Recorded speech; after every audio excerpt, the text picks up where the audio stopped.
Bonjour tout le monde et bienvenue à cette nouvelle séance de la formation COBOL. Dans cette séance nous allons voir ensemble le format d'une ligne de code dans un programme COBOL.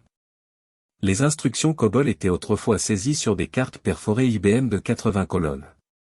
Le format de référence d'une instruction, ou ligne, en COBOL se base sur le format du support physique. Regardons la figure ci-dessous. Les colonnes de 1 à 6 représentent la numérotation des lignes et des pages, ignorées par le compilateur. Sont divisées en deux parties. Les 3 premières pour le numéro de page et les 3 suivantes pour le numéro de ligne. La 7e position, indicator field, peut contenir l'un des caractères suivants. Le caractère étoile pour une ligne de commentaire. Le caractère tiret pour continuer une instruction. Le caractère slash pour avoir une ligne de commentaire avec saut de page. La lettre D est ajoutée lorsqu'il s'agit d'une ligne de débogage. Les colonnes 8 à 11 sont appelées aussi zona. Elle peut contenir les descriptions des fichiers, FD, les niveaux de base, les en-têtes des divisions, des sections et des paragraphes. La zone B commence à partir de la colonne 12 jusqu'à la colonne 72, elle est réservée pour les ordres de traitement et les déclarations. Les colonnes 73 à 80, appelées aussi champs d'identification, ces positions ne sont pas considérées par le compilateur. Voyons maintenant comment exécuter un programme COBOL sous mainframe. Après avoir connecté à votre espace de travail.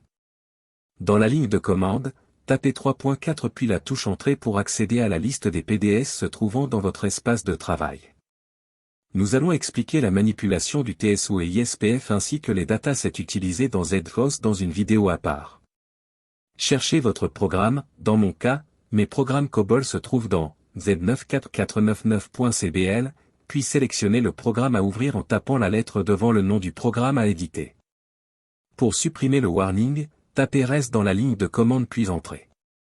Pour écrire en majuscule, tapez Capon puis Entrée. Pour afficher les colonnes, tapez Col. Notre programme contient 2 divisions, l'identification division et la procédure division. Cette dernière contient le paragraphe, main-para qui contient elle-même 2 instructions d'affichage.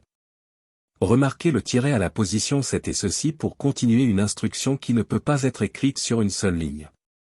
La dernière action est Stop Run. Pour quitter le programme tapez la touche F3 plusieurs fois jusqu'à arriver au menu principal.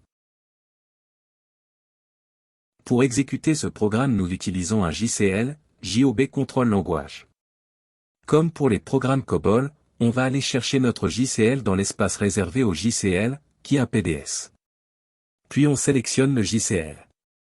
De la même manière, tapez RES pour supprimer le warning puis tapez Sub pour lancer le job permettant d'exécuter le programme en question. N'ayez pas peur, il y aura des vidéos explicatives pour les JCL au cours de cette formation. Revenons maintenant à l'exécution de notre JCL. Après avoir tapé Sub dans la ligne de commande, tapez Entrée puis Entrée. Maintenant pour voir le résultat de l'exécution, tapez Start, DS, Saint puis Entrée. Allez chercher le job, avec son identifiant, puis tapez devant son nom puis Entrée. Tapez S devant le fichier résultat, 6 août, et regardez le résultat du programme.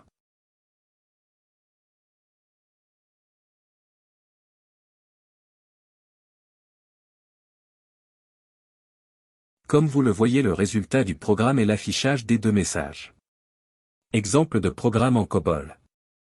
COBOL est un langage de programmation de haut. Pour quitter le JCL, tapez plusieurs fois la touche F3 jusqu'à arriver au menu principal.